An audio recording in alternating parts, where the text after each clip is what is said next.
So loose stock on a Dragon Claw Seneca. There's a plug in the bottom, and just put in, I used a dull paring knife, just slid it in the edge and pulled the plug out. It's like a wine cork. I wouldn't use a wine cork remover though. Then you need a pretty good screwdriver. I went to O'Reilly and they had this pair for 20 bucks. But this is it's a monster screwdriver. Okay? And you're simply gonna stick that screwdriver inside and you'll find a nut. You'll feel it. Just gently turn it around and then start twisting. Now you could pull it out and put Loctite on it because it's probably going to come loose again.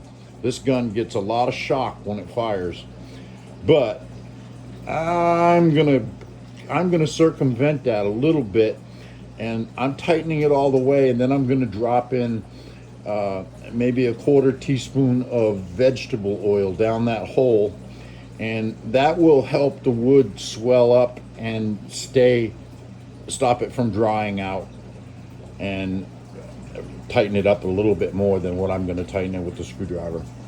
Awesome gun. Love my Dragon Claw. Take care.